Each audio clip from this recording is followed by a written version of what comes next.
Well, let's bring in Nicodemus Minde. He's a researcher with the East Africa Peace and Security Governance Programme at the Institute for Security Studies. He joins us now from the Kenyan capital, Nairobi. Nicodemus, I want to start by asking you about the character of these protests we're seeing, because even though we're hearing anti-government slogans, this hasn't been driven, as our reporter was saying there, by political parties. It feels much more of a grassroots movement, led mostly by the youth. Can you talk us through some of the dynamics you're seeing here? Well, actually, you're right. This movement has been very much organic in terms of its nature.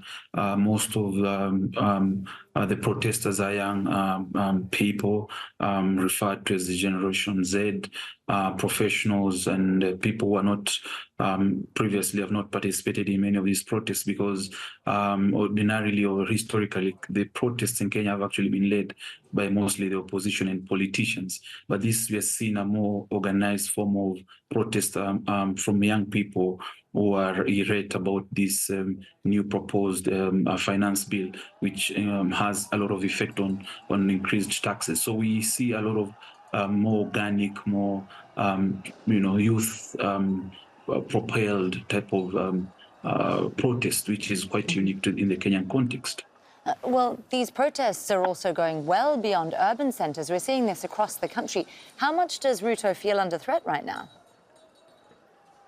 To be honest, it was quite, many people thought it was just going to be, in most urban centers, Nairobi, Mombasa, Kisumu, but interestingly, it has actually picked and gathered a lot of momentum in other in very rural counties, in Nyeri, in Laikipia, in Bungoma. There's actually towns that are, not very much urban, and this is actually very interesting in the sense that we are seeing youth in those particular rural counties, or what you call non-urban counties, also gaining momentum and courage to come out and protest. And of course, even though the bill has been passed, we can see that the president and the government is under increasing pressure to actually deal with these particular issues that the protesters are raising and the general public.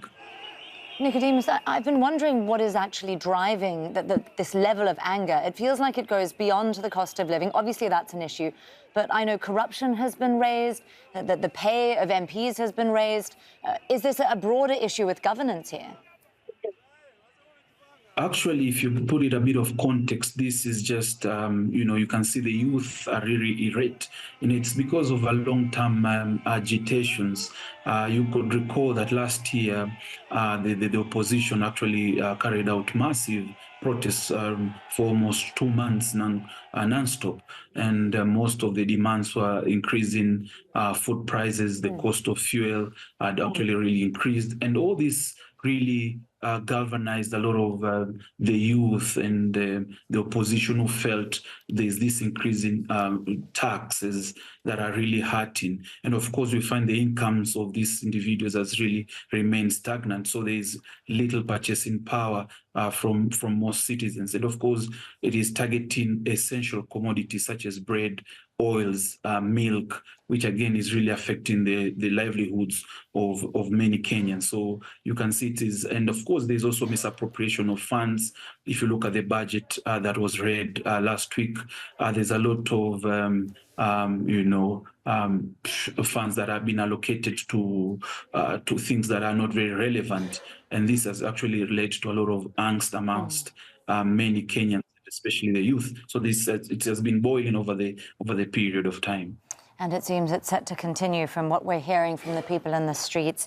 Nicodemus Minde there from the Institute for Security Studies joining us there from Nairobi. Thank you so much for being with us on Al Jazeera. Thank you so much.